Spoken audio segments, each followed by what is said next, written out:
Filomarika Ravalomanana no sakanana sy nobahana ny zandary ny fiarany.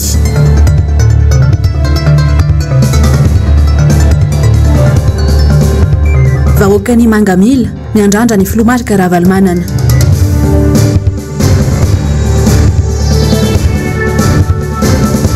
Amin'ny anara-pahasalamana tsy nahasakana ny mpianatra amaky boky.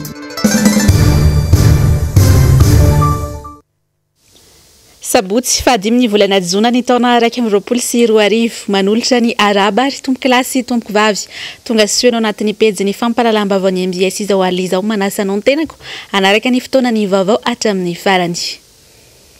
Etsika anomboana ny vaovao ary amin'izao alina izao dia ankavitsina amin'ny malagasy sy ankehitriny no mba mahavidy vary amin'ny gony. Fa ny ankamaroany dia mionona amin'ny fifidianana tsikelikely na atsinjarana na ihany koa amin'ny kapoaka isaky ny sendra mba misy voatsirambin'ny tanana. Isan'ireo velotaraina amin'izany toejava-misy izany ny mponina ao Mangamila ho an'ny androany nandritra ny fitsidianana nataon'ny filoha teo aloha Ravalomanana teny antoerana. Mariny Andreatsoava Manora Andremalala. Fatra iray sompotry ny vary any amin'ny ilana varatra na Lamanga iny ny commune na Mangamila. Mampalaza izany toerana izany mihitsy ny vary ny Mangamila. Androany anefa dia nahavariana na en'ny mponina any an-toerana taraina tamin'ny filomarika Ravalomanana afa ory vary izy ireo. Vokatry ny tsy fahampindrano any an-toerana no mahatonga izany ary indrindra ihany koa noho ny tsy fahampiny ny vahefa mividy. Taratry ny fahantrana iainan'ny vahoaka maro anisa daholo izany rehetra izany. Vahoaka izay faly ny fanatritava tamin'ny filoha teo aloha ity.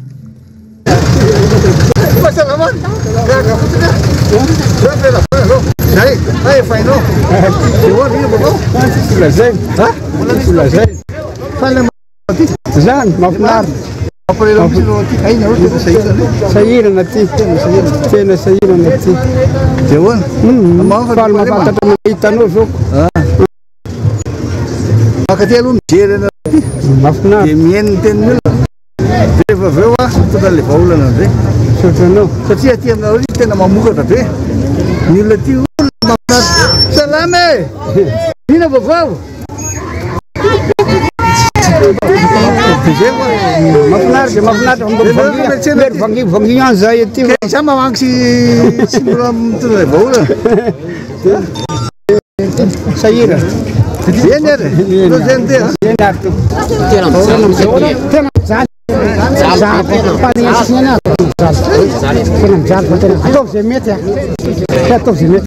zao ary jery aloha zao dia nareo jery atao fahavoazana aty amin'ny tany aty dia mino tsara ny teninareo mijaly fa famana vahaolana amin'io dia manantena tsara fotsiny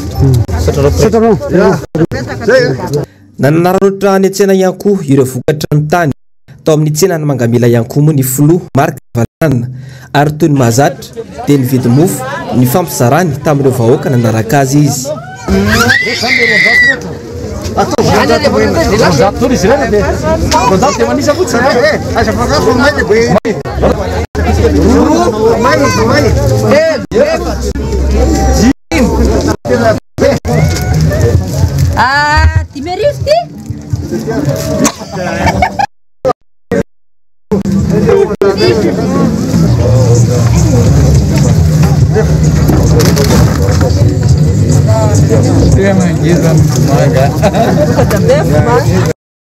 Ary satria efa tafiditra anatin'ny vanim-potoana ny ririnina isika dia novidianany akanjo mafana ihany koa ny zaza izay sendra azy. Aty mantsy mangatsika be président tato aty any zao nafana fa tamin'izay tena mangatsika be tena mangatsika be izy zao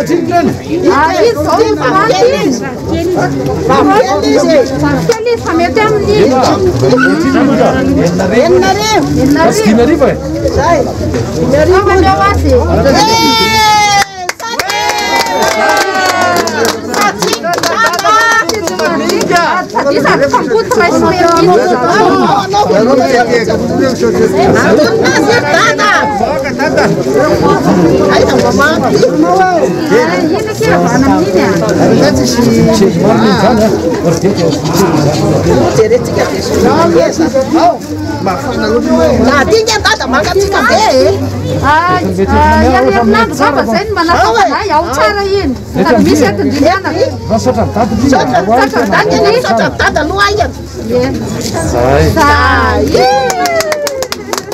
araka ny hita tamin'ny fidinana ifotony nataon'ny filomarika ravalomanana iny dia tena latsaka anatin'ny fantrana lalina tanteraka mihitsy ny malagasy amin'izao fotoana izao. Ireo zao le teo zao a mividy vary satria malaza be zany vary mangamily zany dia le olona mividy an'le vary tamina olona izy any Tsemaraina hony dia ndao amidiny any ambanivohitra misy azy any le raha mahatonga vitanako vary 10 kilô teo midika zany fa ratsy be izy ny vokatra tamin'ity taona ity ngamba misy anazonareo tany misy enregistrement misy teniny izay ndresahana anjaratsika zany mieritreritra hoe ahoana le olona ty ambanivohitra ihany any mividy an'le varina ambanivohitra dia mivarotra an'le ambanivohitra ty janonao ambanivohitra eto zany tsika rehetra satria zany tsy manana entina ivelomana ntsony le olona dia raha maka amin'iny izy zany zay tsy nedivam-barotra mihitsy any misy ireny raha maka amin'iny izy zany angamba ny eo amin'ny 500 na 200 isaka ny kapoka amin'le zingany iny zingany izy iny fa tsy kapoka e. Fa araka izany dia nitodito ny azo ny avaratra analamanga androany ny dian'ny filomarika ravalomanana isay sady ny antsena ihany koa moa izy ny haino ny fahasarana ny vahoaka akory anefa ny fahaterany rehetra raha nahita ny sakan-dalana nataon'ny zandary ny fiara nitondra ny filomarika ravalomanana raha itodido aty Andrenivohitra. Asin'Andria Malala, Manora Andre Malala. Mitohy atrany ny atsonjay atao amin'ny filomarika ravalomanana no sakanany filaminana mantsy ny fiaran'ny filohany Atokotimo raha ny tafa tamin'ny vahoaka tany Mangamila. Raha itodido aty Andrenivohitra ny tenany dia nobahana ny zandary tetsa talata volonondry.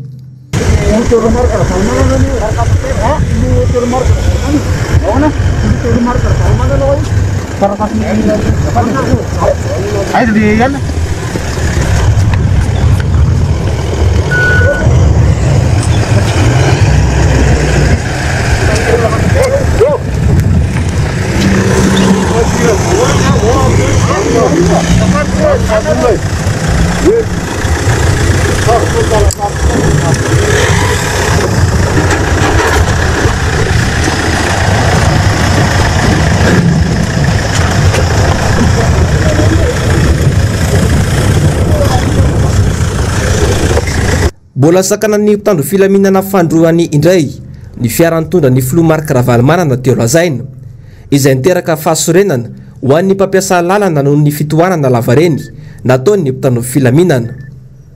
Araky ny hitantsika teo iny dia namelarana ersa mihitsy ny lalana ary efa niandrasan'ireo mpitandro filaminana ireo mihitsy ny filomarika ravalomanana. Fandrarana miendrika didijado na ireo fihetsika nataony ny mpitandro filaminana izao. Laza moa zandary raha nanontaniana fa baikony azy ireo ka tsy maintsy tanterahana. Mila manao fizavana tsotra fotsiny-tsotra zao izy ireo ho hiatrany ny fanazavany. Filoham-pirenena teo aloha ve no savaina manana maizy azy eto amin'ny firenena ary manana sata manokana mifehy azy amin'ny mahafiloham-pirenena teo aloha azy izy araka lalàna 13 tsipika aotraotra ray. Noho izany tahotra tokoa ve nambadika zao sa kosa tsy fahazakana demokrasia dia tena tsy levon'ny vavon'ny mpitondra fanjakana mpanome baiko ireto zandary ireto mihitsy ny filomarika ravalomanana. Manoloana an'ity tranga mampiseho noho ny tahotry ny mpitondra fanjakana ny filomarika ravalomanana ity dia voatotoana tanteraka ny fivezivezen'ny olona ary voahitsakitsaka tanteraka ihany koa ny jofototra voalaza ny lalam-panorenana. Lasa eri-pamoretana na mpitandro filaminana ankehitriny. Efa tsy rariny ntsony izao zava-misy eto amin'ny firenena izao satria efa tafapetraka tanteraka ny jadona. Hatrany am-piangonana dia atao andromaso ny filomarika ravalomanana. Ireo olona miditra sy mivoaka ao an-trany aza dia zavaina. Ambenana mafy toy izany akoa ny tranony ka asiana mpitandro filaminana isan'andro. Fa iverina olon-dratsy sa mpampirorory ny filomarika ravalomanana. Tsy vonina amin'ny fampihavanana sy ny fisin'ny fahalalana maneho hevitra ny mpitondra fanjakana raha ny zava-misy nojerena. Na samy manana ny kolotsainy sy ny soatoavina mampiavaka azy aza ny firenena rehetra eto an-tany izay mandala ny demokrasia dia tsy maintsy misy ny foto-kevitra na ny fitsipika ara-demokratika itovizan'ireo firenena rehetra ireo. Isan'ny foto-kevitra lehibe iraisan'ireo firenena demokratika rehetra ny tokony isin'ny fanoerana izay mipetraka ho arofanina amotsipotsitra ny tsy mety ataony mpitondra fanjakana. Ankehitriny nefa dia manam-porofo fa miaina amin'ny fanjakana jadona tsy mahazaka demokrasia ary mpanitsakitsaka lalàna velona izao mpitondra fanjakana izao araka ny nambarany ny mpanohitra hatramin'izay. Na inona fanadiovan-tena sy fialana bala ataony mpitondra fanjakana momba ny tranginy dia efa voaporofo mitohaka amin'ny tenda ny mpitondra fanjakana ireny fa matahotra fa diranovana ny filomarika raha valamanana izy ireo.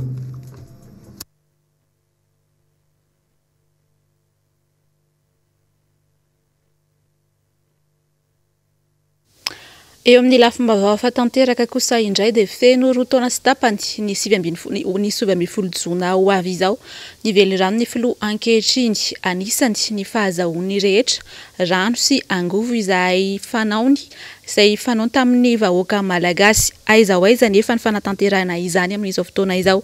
Inona no tena zava-misy marina ny ainany mponina ary inona no nataon'ny fitondram-panjakana mitondra amintsika ny andindininy izay vaovao izay ary raha vorazafy mahenina sy tokra maro lahy. Miankina betsaka ny jiro sy rano isan'andro ny olona raha tsy misy ny angovo tsy mandeha koa ny famokarana. Ny siny politika ny angovo matitra no takin'ny fivondrona be ny orinasa eto Madagasikara indrindra ao anatin'ny krizy ara-pahasalamana ankehitriny. Tsy vahaolana ny fahatapahan-jiro matetika izay miteraka faty antoka ary fahasimbana fitaovana. Maro amin'ny fianakaviana no nifidy nampiasa ireny mpanao solaire ireny no ny afitsika ny jirama. Naleon'izy ireo nandany vola betsaka kokoa ifidianana fitaovana manome herinaratra no ny iantehatra amin'ny orinasa mpanjakana. Aleo panao satria panao zany ny assuré hoe tsisy tapaka ohatran'izay dia assuré ny jiro hoe continue. Ny panao zao vidananay 1 200 000 dia batterie miaraka aminy ohatriny eo amin'ny 1 million koa. Dia panao roa dia batterie roa zao nampiasainay ao amin'izay. Mahafa-po tsara no ny jirama. Panao zao nefa misy tsirairay ihany. Tonga ny jiro zany fa efa taran'le fananana poto taloha reny dia tsy mety manana raha tsy mividy poto. Tokony ataon'ny fanjakana lara-pahamehana ny ahafahany rehetra misitraka jiro sy rano ny hafa fa mpanantenana fotsiny ihany vely rano natao andinana ny safidim-bahoaka tamin'ny fifidianana. Ny hita tao anatin'ny roa taona sy tapany mifanohitra tamin'ny lazain'ny filoha saika olana eo amin'ny compteur fahatarany fampidirana jiro faktura diso na koa lazaina fa tsy voaloha kanefa efa voaloha no iraisan'ireo mpanjifa ny jirama efa volana maromaro izao. Ankoatra izay ny fiverena ny fahatapahan-jiro amina faritra maromaro. Fakimaly ary ny anay izao tapaka tamin'ny rivo izy tapaka matetika nefa miakatra le facture miakatra foana ohatran'ny mahavariana ohatran'ny tsy hitako izay tena vahaolana fa ohatran'ny tsy tena stable tsara.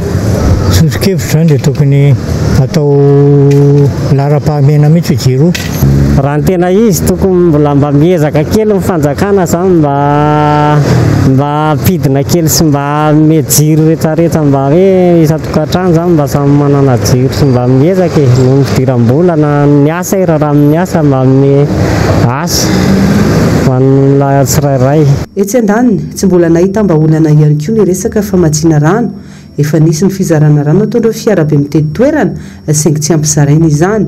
Toa tsy mamaika ny fanjakana aveny amaha izany olana izany fa vantsy adao be tokoa ka ny mamerina azy ny sarotra. Eo amin'ny vaovaon'ny toe-karena sy ny manodidina ny sandam-bola ariary kosa indray dia tsy fahaizana mifehy ny toe-karena amin'ny ankapobeny sy mijery ireo sehatra tokony anaingana ny toe-karena no tena mampitotongana ny vola malagasy. Hoy ny nambarana mpahay toe-karena iray miankina betsaka amin'ny politika ny fanjakana nefa no ahafahana manarina izany. Mbola ravorazafy mahenina sy tokra marola atrany. 700 sy 400 ariary ny iray euro ary 350 sy 700 sy 300 ariary ny dolara amerikanina amin'izao. Raha tsy nisehatra fototra no hatsaraina tsy ho maro toerana ny vola malagasy ho ny mpahay toe-karena. Ity sehatra ity anefa afaka mamorona asa marobe no afaka ihany koa ivelarana orinasa. Betsaka kokoa ny entana ondrana noho ny fanafarana ary mihatsara ny fahefa-mividy malagasy.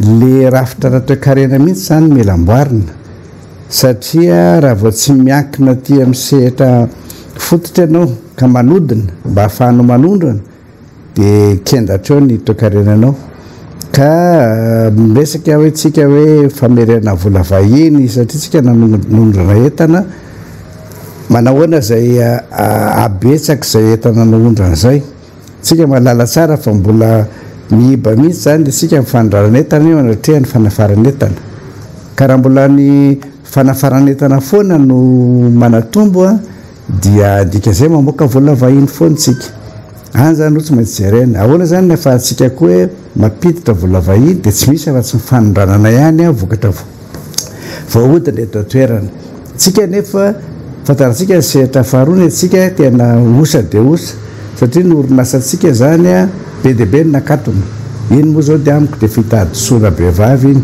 satria orinasa tokony hamokatra tokony akapiasa zay ahafahan'ny mpiasa manana fahefa-mividy a ahafahan'ny misitraka mivokatra tsy misy ny hena satria voaraoka ireo ny orinasa tokony hanodina vokatra koa mba ahondrana katona koa satria ny hoe tsy nandohetra betsaka sosikevitra avy amin'ireo toekarena eto amintsika entina naingana ity sehatra ity miankina fanjakana sy ny politika apetrany anefa izany sokafana daholo ny orinasa rehetra raha tsy nalohetra izy hoa dia apetrao ny administrateur délégué dia ny vokatra azo avy eo ny tombom-barotra azo avy eo a zaraina roa ny apahano an'ny tompony orinasa ny apahany andoavana hetra zay zao dia vaolana anankiray sady mampatanjaka ny toe-bolam-panjakana zay a mampiditra hetra zay tena anenjehana antsika mihitsy amin'izao fotoana zao fa hoe ambany dia ambany mihitsy ny fampidirana hetra ny Madagasikara sy ny Afrikanina mihodina ny orinasa amin'izay a afaka manodina ny akora mba ho vokatra voahodina dia ahondrantsika ny velany fa tsika ohatra variana foana tsika dia ledsi ny vani ny jirofo zany foana le arena efa mazatra no motrany hoe mampiditra foana vola vahiny atsika fa misy lavitra fa azotsika ampidirana mihitsy vola vahiny dia tsy iny zany fa ny akora voahodina ka lasa vokatra voahodina nareo variana misehatra fahatelo any fotodrafitrasa zay tsy misy fetraika mihitsy zany a amin'ny lafiny hoe fampidirana vola vahiny fa vao mainka mamoaka vola vahiny satria manafatra entana nambarina fotodrafitrasa tsika dia tsy vahaolana zany zay lesiko mbola tsy afandry orinasa malagasy mandroso ny resaka hetra aloha amin'ny fanjakana eo ihany koa dia betsaka ireo orinasa afaka mamorona asa sy manondrana entana no katona tokony jerena manokana raha tsy ilaza ny fahasimban'ny orinasa maro nandritra ny kriziny 2024 toy ny orinasa tia koa izay nampiasa olona narivony saika manerana ny nosy ho any amin'ny faritra kosa indray sika atao anatin'ity toy ny vaovao manaraka ity dia nandalo ny renivohitry ny faritra aloatra mangoro tamin'ny herinandro ity ny Bianco Toamasina nisy ny atrikasany rano tamin'ireo mpitarika teny anivon'ny fiarahamonina toy ny mpitondra fivavahana sy ireo olom-boafidy sy olom-boatendry teo aloha nivohitra tamin'izany fa manomboka tamin'ny fanonganam-panjakana 2024 dia hita nirongatra ny kolokolo teto Madagasikara mbola marefo ny rafi-pitsarana ka sakana tsy mampahomby ny ezaka atao niry Andrianarivony. Mbola marefo ny rafi-pitsarana eto Madagasikara ka izay no heverina fa tsy mampahomby ny ezaka atao amin'ny ady amin'ny kolokolo nivohitra io nandritra ny atrikasa izay niarahana tamin'ireo olobe mpitarika eny anivon'ny fiarahamonina toy ny olom-boafidy sy olom-boatendry teo aloha nitarika izany ny avy eo anivon'ny ratsamangaiky ny Bianco ao anatin'ny faritany ny Toamasina taorin'ny fanonganam-panjakana ny taona 2024 no niantotongana ny naoty azon'ny Madagasikara eo amin'ity ady amin'ny kolokolo ity fantatra fa mbola latsaka no ny naoty azotsika ny taona 2024 ny naoty azo tamin'ny taondasa raha roa faingo enina amin'ny folo ny naoty Madagasikara ny taona 2024 tsy misy afa-tsy roa faingo dimy amin'ny folo kosa ny taona 2024 ilana paikady vaovao araka izany ny fomba iadina amin'ny kolikoly raha tiana ny isin'ny fahombiazana ilaina ihany koa ny firaisankina ny daolobe araka ny fanamariana nataony tale iraisa-paritry ny Bianco tenivon'ny faritany ny Toamasina ny kolokolo dia mianaka eny anivon'ny fiarahamonina avy ety amin'ny sehatra ny fanjakana asa-panjakana ny tena mety hoe ahitana azy betsaka fa ny olo mpiarahamonina ihany koa na izy lasibatra na ihany koa izy anisan'ny mpandray anjara ao anatin'ny fanaovana kolikoly noho izany ny ady amin'ny kolikoly dia tena andraikitra ny daolobe ary mila ny fandraisana andraikitra ny tsirairay avy isika dia ny hampandraisana anjara ny olona rehetra ary atsiaro ny tompony ady amin'ny kolikoly izy atsiaro ny tompony andraikitra ihany koa amin'ny ady amin'ny kolikoly. Ijanona ny Ambatondrazaka ihany sika ato anatin'ity toy ny vaovao manaraka ity dia amin'izao fiverenany zotra nasionaly izao dia maniry ny kooperativa ampitanterana ny tsy sy ny fanampahana intsony ny asan'izy ireo. Manoloana izany moa dia miantso ny fitondram-panjakana, miantso ny fandraisana andraikitra matotra ny amin'ny tokony hijerena vahaolana maharitra amin'ny ady atao amin'ny Covid-19. Ny Rendriana Arvony Atrany. Ireo mpianatra tavelona taty Ambatondrazaka izay tokony hamonjy ny fianarany eny anivon'ny anjerimanontolo no marolisa tamin'ireo mpandeha raha ny andro voalohany fiverenan'ny fisokafan'ny zotra nasionaly mampitohy an'Antananarivo amin'ny Ambatondrazaka. Somary nadisy fanantenana ny ankamaroany ireo kooperativa aloha raha ny isan'ny mpandeha tamin'iny andro voalohany iny.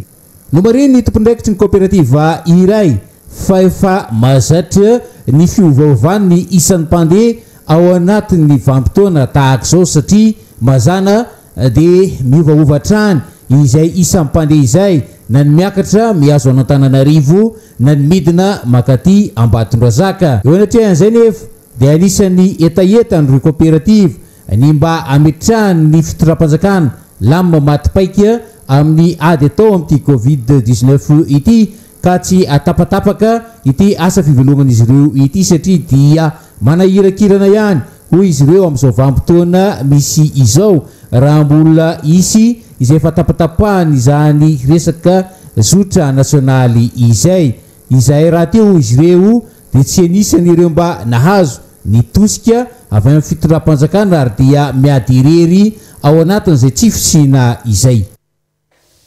Eo amin'ny pejy kolotsaina ary dia manampy betsaka amin'ny mpianatra hamelona ny banga rehetra nandritra ny fiboahana sy ny amiana ara-pahasalamana iny ny vaky boky fa eo ihany koa ny fanarahana ny karazana lalao afaka hanitarana saina toy ny échec. Mitatitra amintsika ny vaovao ary Ando Miaratina sy Tahiriny Aina. Mitana ndraikitra goavana amin'ny fampivoarana ny fahalalana tsirairay avy ny famakiam-boky nateo azy ny fahasahiranana indrindra teo amin'ny fampitana fampianarana ho an'ny mpianatra vokatry ny valanaretina Covid-19 teto Madagasikara. Tsy nasakana ireo ivitoerana famakiam-boky sy ny mpianatra andalina izany. Nanampy betsaka azy ireo nandritra ireny fotoana maharitra ireny ny famakiam-boky. Anisany nanampy be andry zareo satria ny hidiny sekoly izany dia taty ny ahafahan zareo nanomana ny fanadinana sy ny sisa fa mazava ho azy nanaja ny fepetra ara-pahasalamana foana izay nandritra n'izay fotoana izay. Azo lazaina hoe mahavelom-bolo satria mitombo dia mitombo tokoa izy izay izany nandritra ny fotoana ataoko hoe fotoana na roa taona teo izany ho anay manokana aloha dia mitombo be mihitsy dia mahavelom-bolo ilay izy. Ho an'ny tanora manokana aloha izany dia ny ankoatra ny boky fianarana dia ny roman tantara foronina dia mahafinaritra koa ilay satria tato ato zareo fa somary liana kokoa ny boky vita malagasy. Ankehitriny maro ireo taranjana ihany koa lalao samihafa entina ampitana fahalalana ho an'ny daolobe isan'izany échec. Maro no liana amin'ny fianaran'izany ankehitriny ary tsy mifidy taona ny tanjona raha toa mitovy dia ny mba hananana toe-tsaina miavaka fa ihany koa manitatra ny fahalalana ara-tsaina sy ny maro hafa. Resaka ohatra ny alatsena amin'ny vahiny hoe créativité eo koa izany hoe mampitombo ny fitadidiana mémoire dia manampy ny ankizy amin'ny resaka fikajiana koa izany hoe calcul matière ny scientifique any ampianarana izany mora kokoa ny ankizy mandray anazy rehefa kilalao tsaina ohatra ny échec dia misy koa moa izany resaka hoe fahaizana miaina civisme moa izany fiantsoana anazy hoe mamahay resy mahay manaiky resy aloha nomboka tena betsaka tokoa ny mpilalao échec eto Madagasikara indrindra izany hoe manana ambassadeur tsara tsika izany amin'ny alalan'ny firakoto maro izany izay efa namiratra tokoa efa nahazo toerana tsara izany titre na vice champion d'Afrique ohatr'izany dia misy any Milan fidy koa hoe fatompon-dakany Afrika koa teo amin'ny sokajy latsaka ny valambokolo taona koa jeune dia efa manomboka mibetsaka amin'ny mpilalao échec efa betsaka ny club miforona koa. Fa hoaraisika izao kosa ny vaovao tapatapa nisongadina tamin'ity androany ity. Anisan'izany ny vaovao ny tsy fandriam-pahalemana dia mirongatra tanteraka nisy fandriam-pahalemana eny amin'ny boriboritany faheniny. Nisehoana vakitrano indray teny Ambodimita androany vao maraimbe tokony tamin'ny iray ora sy sasantanoany. Dimilahany rongo fitaovam-piadiana no nanatanteraka izany asa ratsy izany. Araka ny loharanom-baovao nampandreny mpitandro ny filaminana ireo niara-ny fanafiana ka raikitra ny fanenjehana ny jiolahy. Fantatra fa voatifitra teo amin'ny faritry ny feno tamin'izany, ny iray tamin'izy ireo ka naratra. Ny tolo-batana kosa ny efatra ambiny. Nahitana antsy lavalela sy baraminina, lampe de poche ary baskilalao teny amin'izy ireo. Anisan'ny nampitaraina ireo mpona eny Ambohimanarina ihany koa ny famakiana fiara eo ambanin'ny bandosy. Ary isan-kerinandro dia misy fiara lasibatra atrany. Fantatra fa manodidina amin'ny 2 ora sy sasany ka hatramin'ny 3 ora sy sasany maraina eo no tena anatanteran'ireo olon-dratsy ny asa ratsiny.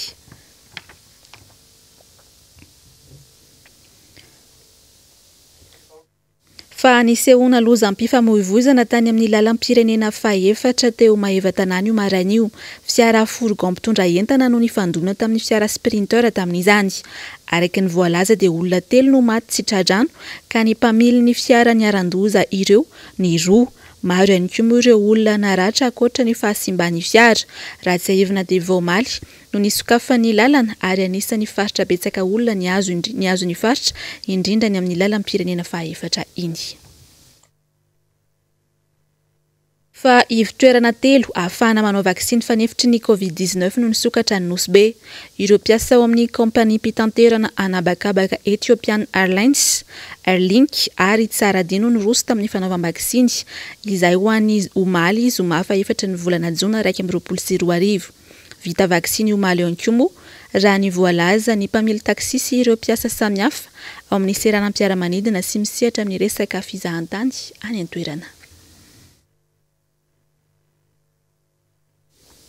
Eo amin'ny vaovany maresaka iraisam-pirenena raha herinandro mahery lasa izay no efa nahina hiditra amin'ny andiany fahatelo amin'ny valanaretina Covid-19 ry zareo any Brésil. Ahina hiditra amin'izany ihany koa anefa ny ao Royaume-Uni amin'izao fotoana izao. Ity firenena ity izay nahitana trangam-pahafatesana betsaka indrindra. Mialy rarinombana Andry Rakoto Malala. Raha eo am-piomanana ny anala ireo fepetra rehetra napetraka hiadina amin'ilay valanaretina Covid-19 ny any Royaume-Uni amin'ny 20 ny volana Jona ho avy izao.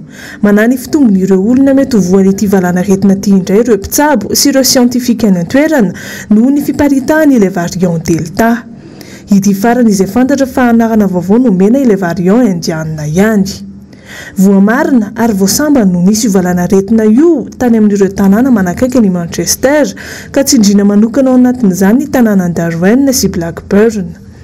Vetivety dia niparitaka tao amin'ity firenena ity io valanaretina io araka ny loharanom-baovao. Fantatra fa efa tratra vokatry ny tahampifindrana izany ny 3 ampahefatra ireo mponina any an-toerana. Araka ny nambaran'ny sampandraharaha iray manara-maso ny fivoaran'ny valanaretina any Angleterre dia tompona andraikitra amin'ny tranga vaovao amin'ny valanaretina Covid-19 ny sasany amin'ireo distrika ao amin'ity firenena ity. Raha ny fivoaran'ilay valanaretina tany Angleterre ny talata voalohany volana Jona teo anefa nojerena dia samba no tsy nisy trangam-pahafatesana tao anatin'ny 420 ora atao amin'ity firenena ity hatramin'ny 3 Jolay 2024. Na dia teo aza nefa io vaovao tsara io dia napiaka-peo sy nandefa antso fanairana ny amin'ny mety isian'ny andininy fahatelo amin'ity valanaretina ity ireo fiarahamonina siantifika any an-toerana. Antony fiakaran'ny tahampifindran'ny Covid-19 tao amin'ity firenena ity nanomboka ny tapaky ny volana May teo. Dia nahatratra 730 ny tranga vaovao tao anatin'ny 420 ora raha manodidina ny 477 eo izany iray volana lasa izay. Nahitana fitombony ihany koa ny isan'ireo olona niditra hopitaly raha ny voalaza hatrany. Raha 90 ireo olona nahitra hopitaly ny tapaky ny volana May, niakatra 320 izany ny farany volana May lasa teo. Noho ny zava-misy any an-toerana dia manao ny ezaka rehetra hanafainganana ny fanaovam-baksiny ny gouvernement Britanika ary tanjona ny ahazon'ny olona tsirairay afatra vaksiny roa ahafahana miaro azy ireo amin'ny variant indiana.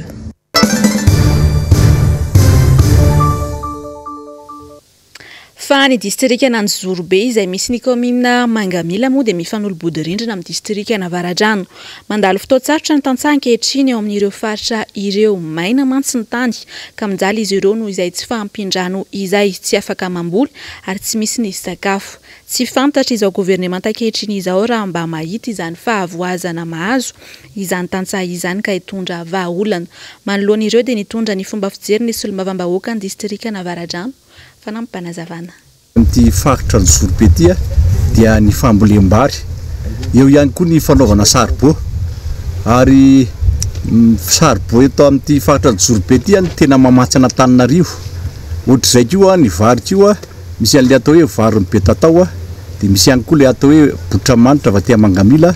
Reo zany tena mampalaza an'ilay toerana ireo. Amin'izao fotoana izao nefany raha feo eno amin'ireo vahoaka ireo zany dia tsy navokatra loatra ny vary tamin'ity taona ity noho ny antony toetrandro koa teo anatin'izay na izany naty koa tsy manana masom-boly ireo tantsaha satria eo le tsy fahafahana vidy tsony noho le atao hoe manantra le vahoaka dia na masom-boly raha hoanina dia tsy misy tsony zany ny ambolena fa dia miezaka mivarotra izay vokatra kely avy any ambanivohitra zany le olona mba ahafahany mividy vary indray hoentina mody any an-trano zany mba ahafahan'le olona misakafo indray zany ao anatin'izay dia maro be moa ireo olona nitaraina tamin'ny président Makaravalomanana tamin'ny fandalovany teo satria tena nona miandry vonjeo zay président miverenanao président moa miandry fotoana ny zavatra rehetra dia zay dia atao hoe fitaraina ny olona zay zany mila mamperitreritra ndretrarehetra. Eo ihany koa natao hoe lalana ty amin'ity faritra ny Zorobe ty tena simba le lalana tena tsisy mpikarakara ary tena atao hoe tany lavitra indrindra raha fahitana anazy satria na ny entretien ile lalana ary dia tena tsy misy nefa mba misy ihany natao hoe tompona andraikitra vatana amin'ny travaux publics satria ty route nationale ihany koa tokony mba jerevana zareo zany le réparation ile lalana. Fa nosy maitso nosy mavana ary nosy manan-karena io no iantsony vahiny ity Madagasikara misy antsika ity firenena manana ny maha izy azy 5 taona mahantra ny ponina ao aminy tsy ambanivohitra tsy antanàn-dehibe io fahantrany io hoy ny solombavambahoaka ny Madagasikara fetra raha lamizafim-bololona tsy manana antoka ho avy sara ireo sokajin'olona maro anisa mahantra ireo no sady tsy misy zoma olombelona sitrahany izy ireo ihany koa fanampanazavana ary. Toe fa sahirana ny aty ambanivohitra ny tsidiana eny araka tamin'ny président satria le ny aty ambanivohitra ary mbola mba misy anana kely azo volovoleny eo an-tanimboly dia iny mba tsy nitsondroana eo fa ny aniny tena fadiranovana mihitsy ny marina ny tenin'ny président teo hoe raha le ray teo dia fitsinjovany amafisiko iny fitsinjovany an'izay le any an-tanàna zay noho ny tsy mivarotany any rehetrarehetra tamin'ny président zany hoe mifampitsinjony aty ambanivohitra mbola le fihavanana malagasy fa raha tsy nisy koa zay ngamany dia mbola loza fa maika loza fa ny zavatra hita dia araka ny teny teo ihany ny mpivarotra dia betsaka lavitra noho izay mpividy zay dia ny fitarainana maro nanaraka anay teo nisy ny ray aman-dreny teo laza hoe za tamin'ny andron'ny président osy izy dia mpiasa mpanjakana tany amin'ny CSP2 misy maromaro teo izy zao nefa amin'izao fotoana zao asa nanoho izay lekitrano an-trano fa dia voaroka izy tsy mananasy izy fa dia zay zavatra na ny CSP2 nijerentsika teo ary moa zany dia efa mietahany tena hoe tena simbe tsy misy azo raisina tena mampalelo iny tena anisany nangatany tamin'ny président teo moa fa dia hoe tsy eo amin'ny fitondrana aloha fa anjara ny fanjakana ny tokony manao an'izany marobe ny fangatanareo fotodrafitrasa ny lalany nefa tsy resahana itsony korotana daholo ny eny amin'ny tsena sy ny rehetrarehetra eny fa dia taratra le fahantrana daholo ny zavatra hita taty dia ny haino azy moa président hoe manana vahaolana izy ary izahay mpanaradia azy dia resy lahatra fa manana vahaolana izy amin'ny fotoana mamety azy. Bara ny filoha rajoelina fa niena 500 isanjato ny tsy fandriam-pahalemana eto Madagasikara raha nitokana ny tobo miaramila tany akora ny volana May lasa teo. Mifanohitra amin'izany ny zava-misy ny solombavambahoaka Alain Ratsimbazafy. Misy foana ny fanararaotana sy ny fanafihana hoy izy tsy izy tokoa ny fampandrosoana afaka irindra sy mipetraka eto Madagasikara raha tsy mandry fahalemana ny firenena. Araka ny fitsidihana natao taty Mangamila moa zany ny zavatra hita aty amin'izao fotoana izao dia mitaraina ireo vahoaka amin'ny lafiny tsy fandriam-pahalemana ary indrindraindrindra ny hoe tsy fahampino ny mpitandro ny filaminana hiaro an'ireo vahoaka ireo amin'ny sanatria misy fanafihana zany aty atoerana. Maro amin'izy ireo no milaza fa rehefa misy famarotana fananana toy ny hoe omby na sahala amin'izany dia efa misy ny manara-maso ka tonga amin'ny fanafihana zany anatokantrano samihafa zany vokatra izay zavatra izay dia eo no anaovana tsoavy zany mahakasika ny hoe fanapariahana nireny mpitandro filaminana ireny aty amin'ny tontolo ambanivohitra satria tsy afaka ny amokatra na hiary amin'ny sehatry ny fiompiana reo tatsara eo raha miaina ao anaty tebiteby amin'izay sehatra ny tsy fandriam-pahaleman'izay zay zany dia tena anisan'ny tsapa mihitsy taty amin'ity faritra Mangamily ity tamin'ny fitsidiana androany. Andeo ani mahajanga kosa indray ary sika atao anatiny ity ny vaovao manaraka ity dia fanampara-pahefana no mahazo ny ben'ny tanàna sy ny olona manana andraikitra ambony tsy miandany amin'ny fanjakana ny amin'ny faritra Boeniny. Raha ny fampitam-baovao lasibatra amin'izany ny ben'ny tanàna ny Belobaka amin'izao fotoana izao amin'ny resaka ady tany manamafy ny ben'ny tanàna fa endrikendrika no natao aminy sy analana baraka azy samy mamonjy. Mandeha ny fendrikendrehana amin'izao fotoana izao ho an'ny ben'ny tanàna amin'ny Belobaka afa manamidy tany ao amin'ny commune ny Ampitolova izay iadidiny. Ity ben'ny tanàna ity raha teo dia lany tamin'ny setra tsy miankina ka tratran'izao atsonjay etsy 0 izao. Tsy marina zany ary tsy misy tany malalaka ho an'ny commune Zaraina ho an'ny voaka mety amin'ny faritra Belobaka. Fa kosa zavatra nisy rehefa misy zavatra zay dia fanidina fotony teny zahay araka ity procès verbal ity sady faharoan'izay ihany koa zany nantany ny taratasy na fanjareo fikambanana miami zany hoe Malagasy moray mandrava an'io tany io nefa tsy voasambany fa efa maromaro tany izay voaravan'izy ireo ka dia nantaniko ny taratasy fandrava azy tsy misy. Nidina tena fotony araka izany izy ireo nijery inona marina zavatra mitranga ao amin'ny commune ny Ampitolova io ary nanao procès verbal mihitsy aza rehefa avy eo. Araka mifantatra dia tany amin'ny volana avril tany nefa nisy ny antitany ary ny volana Melasa teo no fantatra sy nidin'izy ireo fotony tany an-toerany. Ka voatra zay zany dia nandeha taratasy makany amin'ny resevera domaine zay mitompo mba hanamara hoe iza mara tompo satria misy tany anankiray zany misy telo efatra ny titre bourré eny amboniny dia zavatra zay zany lasa ady triangle telo izy hafa ny ady avoaka hafa ny ady samy manana livo ka eto dia manambara fa tsy misy tany zarana zany ao ary ny tany dia manatompo ary tsy ao ambadika zany mihitsy efa mandray ny andraikitra zay fa ny procédure mpanjakana miaraka tokony izy dia eto ihany koa manaparatranao voaka zay telefony ahy sy manontany ahy fa tsy misy tany zarana zany fa raha ohatra ka hoe nareo mandoro dia vola very zany ary volan'olo nalain'olona mpisoloky. Tsy mitovy amin'ny couleur politique misy ampanjakana ve zany no misy an'ity ben'ny tanàna ity amin'izao fotoana ka tratran'izao atsonjay etsy 0 izao. Fa ankalazaina androany fa 5 volana Jona ny andro iraisam-pirenena ho an'ny tontolo iainana. Nisy ny hetsika nataony antoko politika gasy mifankatiana ny gasimy nentina nanamarihana izany andro izany tany Toamasina inty atoko ity izay nanamafy fa mila jerena akaiky ny politika ny fanjakana eo amin'ny fiarovana ny tontolo iainana. MBS Toamasina. Nanome hafatra mafonja ho an'ny fitondram-panjakana ny antoko politika gasy nandritra ny fankalazana ny andro maneran-tany ho an'ny tontolo iainana manoloana ny fahasimban'ny tontolo iainana eto amintsika androany. Ity antoko ity izay nanambara fa tsy ara-dalàna ny politika ny fanjakana eo amin'ny lafin'ny fiarovana ny tontolo iainana ka mampiazakazaka ny fampitehan'izany ankehitriny. Ho fanamarihana ity androandroany ity moa dia namboly zanak'hazo ala manodidina ny 500 tao amin'ny parc national ivoloana Toamasina ity antoko politika ity. Ny antoko politika gasy mifankatia dia miady fatratra amin'ny fiarovana ny tontolo iainana amin'ny famerenana ny hazo zanatany ao ny romba anisan'izany ny voapaka intsy eto dia tianay ny mampatsiahy matoa ny tontolo iainana eto amintsika simba dia tsy ara-dalàna ny politika ny fanjakana amin'ny fiarovana azy ireo.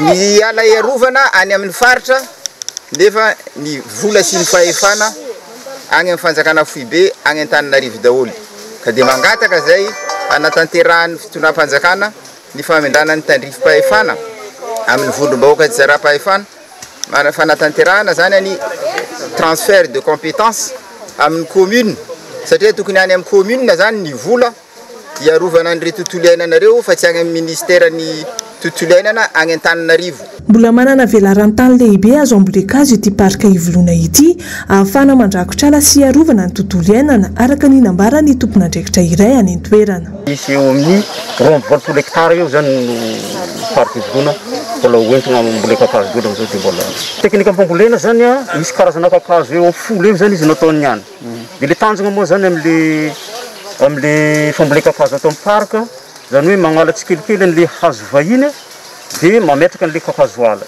le kakazoala moa zany mazava ho azy fa re kakazoala re zany no sakafony biby ato nofaranana tamin'ny fitsangatsanganana sy ny lalao ara-panatanjahantena moa ity fabolekazo ity nentina trano nanamarina izany andro iraisam-pirenena ho an'ny tontolo iainana izany.